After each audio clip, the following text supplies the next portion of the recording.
It's time to feel what you've been bottling up. Life in rural America isn't easy. The long hours, the constant pressures, the demands of the land, livestock, and family, it all takes a toll. We're tough and we've got grit, but somewhere along the way, toughness started meaning bottling up emotions and powering through. But here's the truth. That strategy, it's not working and it's poisoning us. Maybe you've noticed and maybe you haven't, but the numbers don't lie. We're breaking down and it's showing up in our bodies, our relationships, and in the rising suicide rates in agriculture. You don't have to carry any of it alone. There's another way. If you're ready to stop being weighed down and start moving forward, my one-on-one good movement guidance is now open. Visit the link in the show notes to learn more and see if one-on-one guidance could be for you.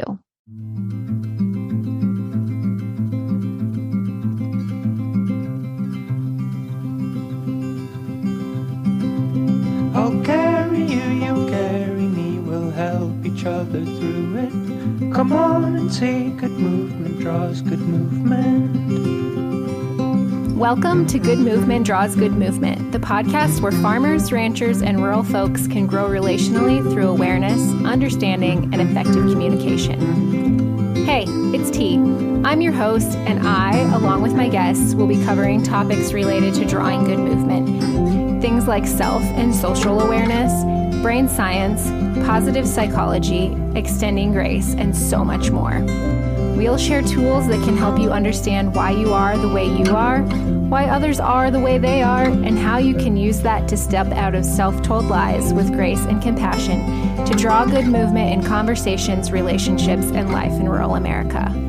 Let's go draw good movement.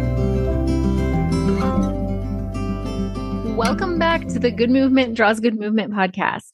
As of this recording, we have less than 20 cows left to calve, and we are several brandings deep into this season of spring work.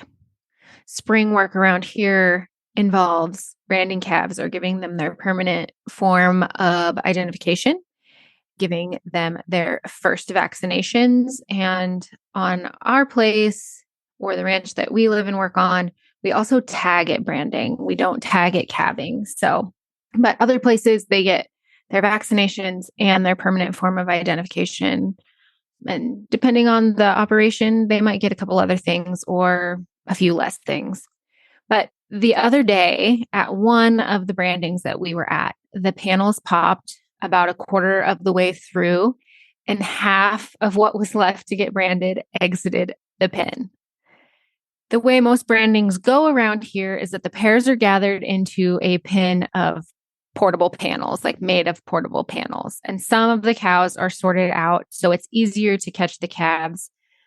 But some cows are left in to keep the stress level of the calves low. There's actually some research that shows that roping and dragging and leaving cows in the branding pen is actually the least stressful on the calves of the different modes of branding and vaccinating young calves. Anyway, that's a little side tangent. At this particular branding, I'm not sure if one of the cows rubbed on the pin that holds the panels together or what exactly happened.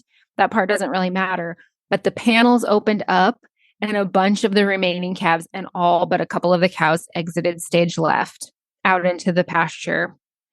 So as the ropers, the only people left horseback at this point, were getting the runaways stopped, turned around, and back to the pen, I made some observations of things that worked really well for the cattle, and by default, the humans, and can easily be carried over to human interactions and communication as well.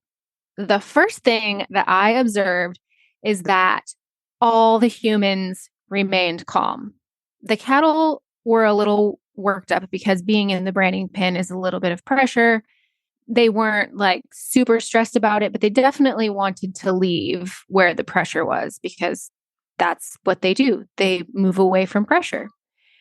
But all of the humans remained calm. No one's energy level came up. No one got excited or worried or what have you.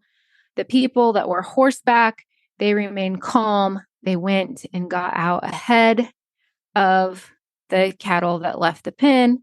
They got them slowed down, stopped, turned around, headed back to the pen.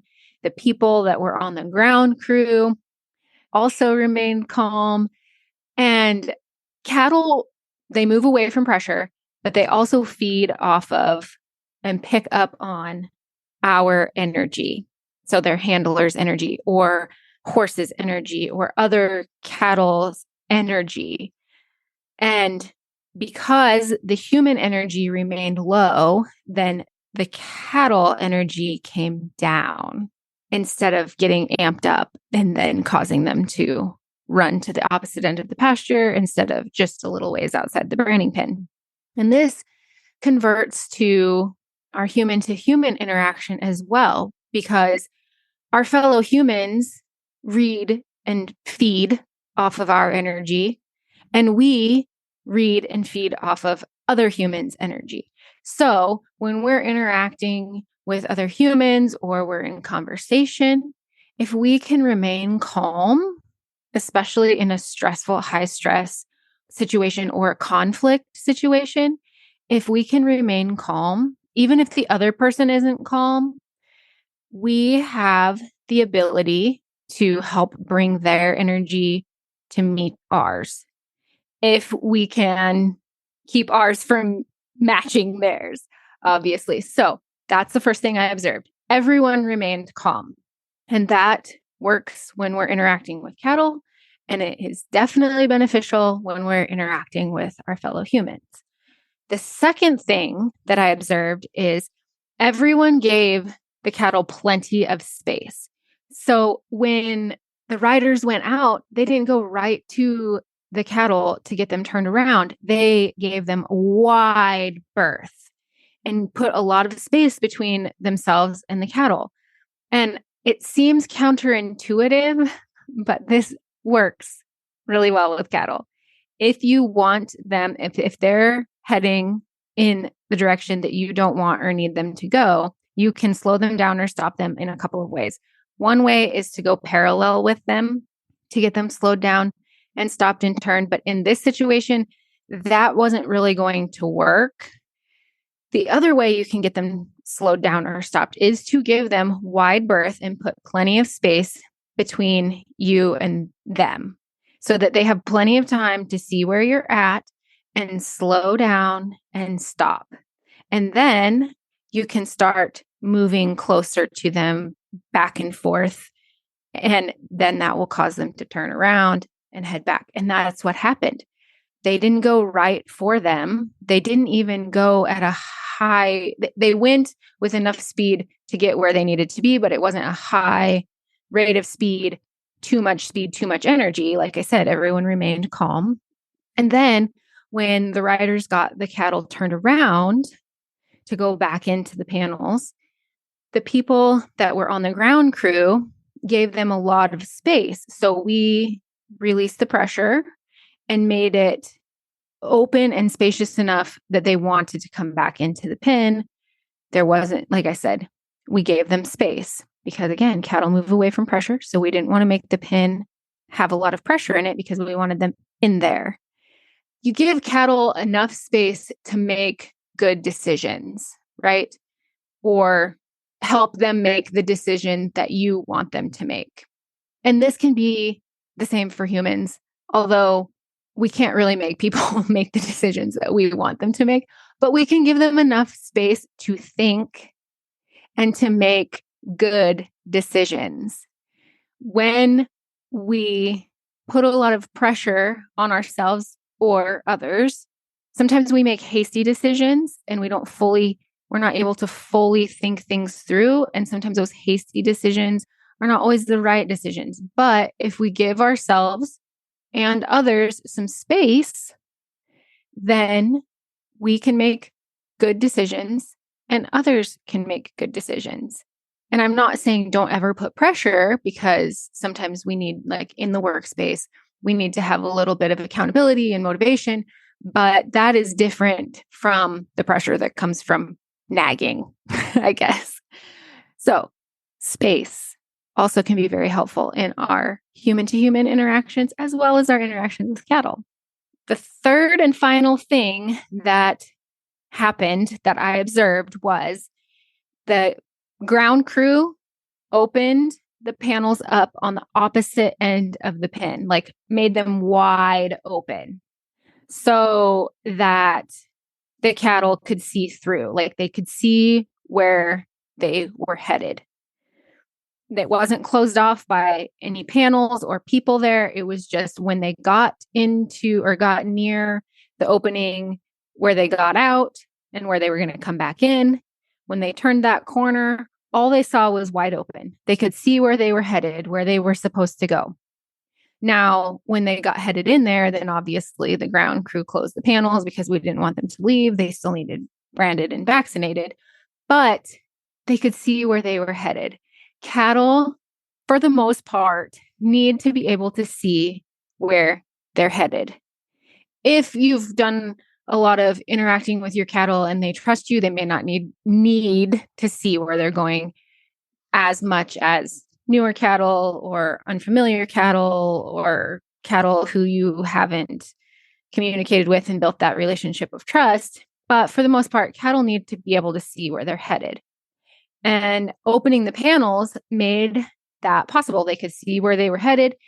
That was the people setting a clear expectation of where the cattle were supposed to go. But the same is true for humans. If we can see where we're headed, we are more willing to go there. We're less resistant to go there. And so this is an example, cattle to human interaction example of how if we can be clear with our expectations, we're more likely to get the results that we are looking for. So sometimes as humans, I'm guilty of it. Tom is guilty of it. We're not very clear with our expectations or what we are needing or looking for from an interaction or a workplace setting or a relationship. And things can go a bit off the rails if not everyone is on the same page and can see where we're headed. So if we can open up the panels in our human, so to speak, in our human to human interactions, it can help us have smooth communication and get to where we're going faster and with less resistance. And so examples of being clear with your expectations, or if someone is not clear with their expectations and you need clarification, this is something that I like to do when I'm talking with friends or Tom or whatever. But I will ask, like, if we start talking, I will ask, what do you need me to be right now? Do you need me to be a listening ear? Do you need me to be a sounding board? This is if people come to me and they're venting or telling me a story or what have you. But do you need me to be a listening ear? Do you need me to be a sounding board? I'm here for whatever. Just let me know, because I'm also inclined to start giving advice. And maybe that's not what people need. Maybe they just need me to sit there and listen and be with them. So that's how I can clear up the expectation for myself. But then also on the flip side of that, I can say, listen, I just need you to listen and maybe give me a hug. This is me talking to Tom or, a good friend. I just need you to listen right now. Or I can say, I need some advice, or can you help me with this situation? So my expectation to them is clear. It's a little bit different in a working situation. Tom and I work together closely on the ranch. And so we will often sit down and either he sometimes legitimately draws me a picture because I can't, like when he's talking it out, I can't put that together. But if he can draw me a picture of like where we're going or what we're doing or what gate he wants to go to, then I can understand it better. So we make that expectation really clear. Or if he's telling me something and I'm not certain on it, I will ask a question, and vice versa. Same for him. If he isn't picking up what I'm laying down, I will draw him a picture or say it differently, then he knows also to question me. So clear expectations can really help. And I think a lot of times we just have these unspoken expectations and we think that it should be obvious, but it's not always obvious for a number of reasons. For one thing, humans aren't mind readers. We don't know what each other is thinking all the time. We might be really close, but that doesn't mean we get it right every time. And that shouldn't be expected. We shouldn't be expected to know what each other's thinking. And then we have different motivations, which the Enneagram has really helped Tom and I in our marriage because he's motivated differently than I am. And so that has given us language to help each other understand the ways in which we think. And it has helped us also in clearing up those expectations. But that little incident at the branding, I don't know if it's me stepping more into my own mindfulness, but I picked up those three things and I was like, you know what? These can really help also in our human to human interactions. And so I decided to record this podcast episode. If you have picked up anything from your interactions with your cattle that also have helped you in your interactions with humans, I would love to hear about them. So you can drop me a DM on Instagram and tell me about them. But with that, until next time, draw good movement. Thanks so much for tuning in. I'm so grateful for you. If you found value in this episode, I'd love for you to share with others who might also benefit from tuning in. Share by word of mouth, send it in a text, take a screenshot and post it on social media, or share however you prefer. And if you haven't already, hit the follow or subscribe button so you never miss an episode. Until next time, draw good movement.